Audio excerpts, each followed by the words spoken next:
Israel and Iran మధ్య నెలకొన్న యుద్ధ పరిస్థితులు ప్రస్తుతం ముగిసేలా కనిపించడం లేదు. ఎందుకంటే ప్రతి దాడులు కంటిన్యూస్‌గా జరుగుతూనే ఉన్నాయి. సో, ఈ యుద్ధం ద్వారా ఏర్పడే ఏదైతే ప్రభావం ఉందో చాలా దేశాలు ఎదుర్కొంటా ఉన్నాయి.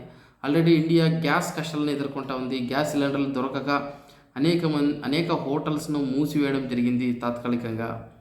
సో, ఈ యుద్ధం ఇంకా కొనసాగితే దీనివల్ల ఎఫెక్ట్ అయ్యేవాళ్ళు చాలామంది ఉన్నారు. మన దేశం కాకుండా చాలా దేశాలు కూడా ఎఫెక్ట్ అవుతాయి.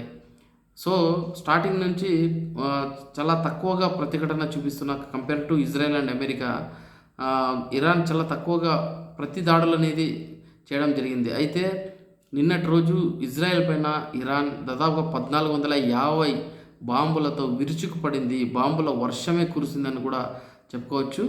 ఇజ్రాయెల్లోని అనేక ప్రాంతాలను లక్ష్యంగా చేసుకుని ఇరాన్ బాంబులు వేసింది. ఇందులో ప్రాణ నష్టం, ఆస్తి నష్టం కూడా చాలా జరిగినట్లుగా కూడా ఇజ్రాయెల్ దృఢీకరించింది. అయితే ఇజ్రాయెల్ ప్రధాని నెతన్యాహు చనిపోయాడన్నట్లుగా వస్తున్న వార్తల్లో నిజం లేదు అంటూ కూడా ఇజ్రాయెల్ దృఢీకరించింది.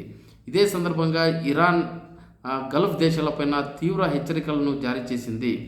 మీ దగ్గర అమెరికా సైనిక స్థావరాలు ఉంటే వెంటనే మూసివేయండి, లేదంటే వాటిని లక్ష్యంగా దాడులు చేస్తాం అంటూ కూడా గల్ఫ్ దేశాలకు ఇరాన్ చాలా తీవ్రంగా హెచ్చరికలను జారీ చేసింది.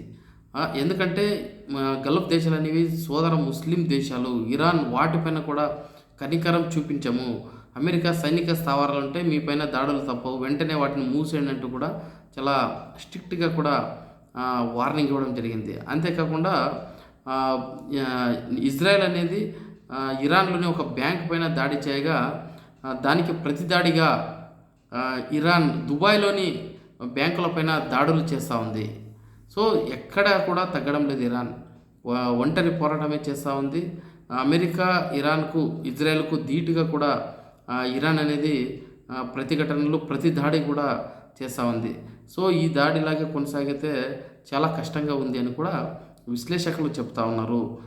ఈ యుద్ధం వల్ల అనేక దుష్పరిణామాలు మిగతా దేశాలపైన ఏర్పడే అవకాశం ఉంది. అంతేకాకుండా ఈ 3 దేశాలు ఇదే యుద్ధం కొనసాగితే డెఫినెట్గా చాలా పెద్ద ఎత్తున ఆస్తి నష్టం, ప్రాణ నష్టం కూడా జరిగే అవకాశం ఉంది.